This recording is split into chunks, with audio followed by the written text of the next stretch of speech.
bermusyawarah dengan bapak, mama, kakak, adik di rumah. Itu salah satu contoh dari demokrasi. Demokrasi itu tidak hanya pemilihan umum, pemilihan OSIS, apalagi.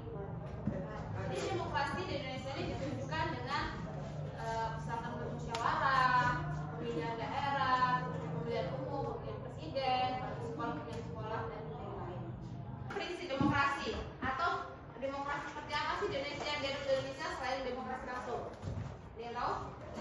Nah, prinsip demokrasi di Indonesia tadi kan ada demokrasi langsung dan demokrasi tidak langsung, perwakilan atau tidak langsung.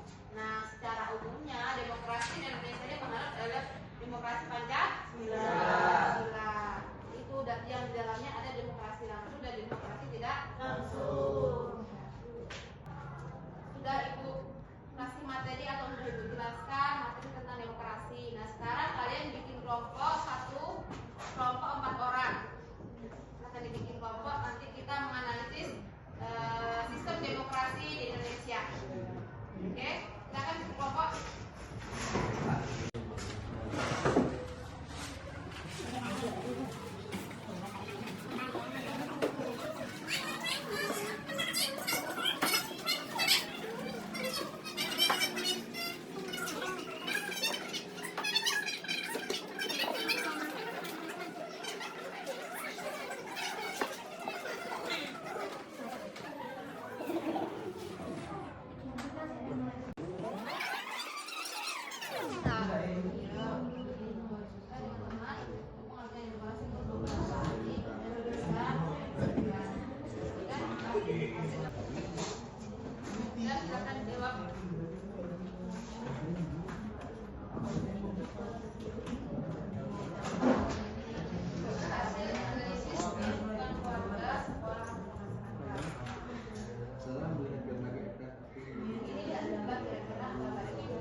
Assalamualaikum warahmatullahi wabarakatuh. Waalaikumsalam warahmatullahi wabarakatuh. Kami dari kelompok 1 akan menjawab hasil diskusi kami.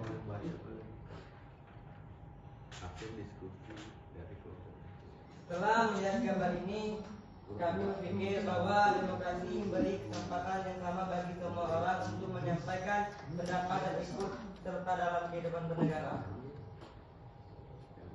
Gimana teman-teman? Apakah ada yang berpendapat lain? Ya, sudah pas? Pas. Oke, beri aplaus untuk kelompoknya Hedi. Mungkin itu yang kami dapat sampaikan. Saya Hedi. Wassalamualaikum warahmatullahi wabarakatuh. Waalaikumsalam warahmatullahi wabarakatuh. Hari ini tentang sistem demokrasi di Indonesia. Apakah semua kalian sudah paham? Di sini siapa yang berani menyimpulkan pembelajaran kita hari ini? Oke, yuk silakan yuk. Demos yaitu rakyat, sedangkan ke atas yaitu pemerintahan. Pengertian demokrasi apa? Dan demokratis yaitu dari rakyat, oleh rakyat, dan untuk rakyat. Prinsipnya yaitu kedaulatan rakyat, kebersamaan, kebebasan berpendapat, transparansi dan akuntabilitas, perlindungan dan hak asasi manusia.